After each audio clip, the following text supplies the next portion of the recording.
All right, we're going to keep things moving right along. Your final open mic for tonight. Very funny man comes from Chicago, all the way from Chicago. Please put your hands together for Kyle Wells, please.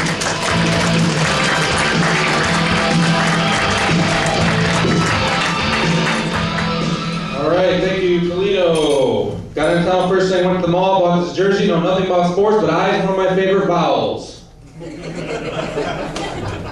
Why not?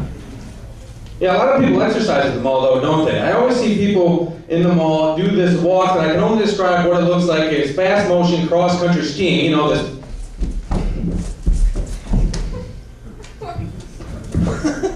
It's interesting to watch too because, and by the way, if you ever do this little crazy walk at the mall, I think it's a mall rule that it has to be done in twos, in pairs. It's never just one person. I guess they figure it looks less stupid that way. But I watch these people really close because if you notice, the two people walking together, it looks like the faster they walk, the faster they talk to each other, they're just like...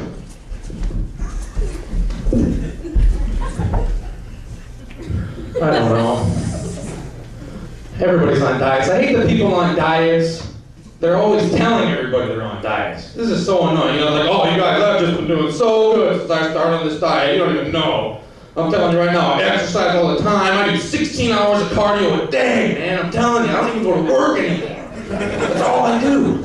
All I do is exercise. And we all get sick of it. You know, like, so for instance, if one of you ladies was with a group of friends and they were just yapping about their diet success, you might turn to the other one and go, oh, you know what, now that you mention, I can tell you have lost some weight. You look good, don't you look good? Jim, you look really good. Yeah, I can really tell. You can see it in her cheeks. I can really tell. A lot of interesting things happening at the mall, though.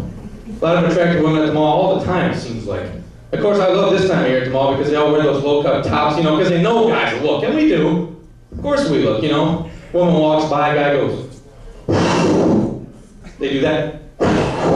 Like they're blowing off soup. And women wear these low-cut tops. And, you know, and women too, they have an interesting way of responding to a hot guy that they might see, you know.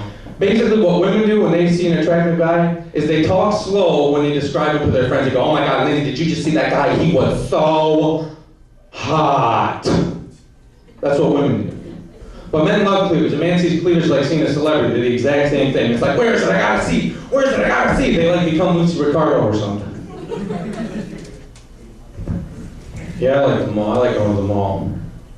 I'm actually in town for a friend's wedding. A friend of mine just got married.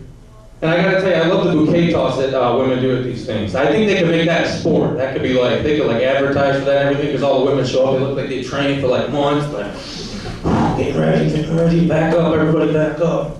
They're just like watching. It's going up. One minute, girl. That would be awesome.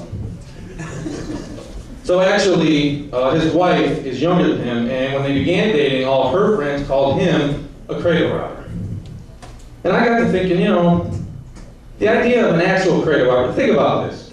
This makes no sense at all. The idea of a man, a criminal, whose entire enterprise revolves around burglarizing cradles or cribs.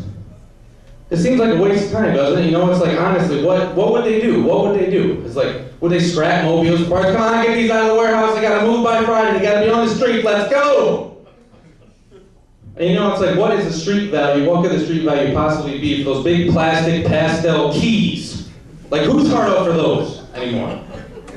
I don't understand. I really don't. But actually, I was walking around when I got into town the other day and I found a $100 bill. That was kind of neat. And Ben Franklin looks uncomfortable in that picture, doesn't he? He's like... Actually, I used to live in New York. I used to find money there all the time. In fact, the first time I saw a pimp in New York, I thought he was a well-dressed traffic cop. I did. I was like, now there's a guy who takes pride in his appearance. Looks nice, you know? I mean, the fur coat was a little much since it was the middle of July, but still, it's effort. You know, a lot of women here tonight, a lot of attractive women. Looks like most of you are drinking, that's good. Well, you know, nothing like a good blackout, that's what I always say. Everyone in this room, I'll tell you one thing, everyone in this room still watches Price is Right because we all want someone to spin that big ass wheel for it to come flying out of the audience and hit somebody. That's right, I don't care if you admit it or not. You do. And funerals make me think about when I'm going to die, and if I could choose, I'd die doing something fun. You know, my obituary would say, Mr. Willis died on the world's tallest, fastest roller coaster going 100 miles an hour. That would be cool, I think. Not, Mr. Willis died as a partner reading comic books in his underwear. That would be good. Last thing before I get going for the night here, I've been doing stand-up almost 6 years. When I started, the comics said treat it as a hobby, because I wanted to have any hobbies. That's actually why my ex cut me. And I figured, looking back, she must have liked guys with hobbies, because if I'm not mistaken, her current boyfriend collects food stamps. So that's my time, you guys. Thank you very much.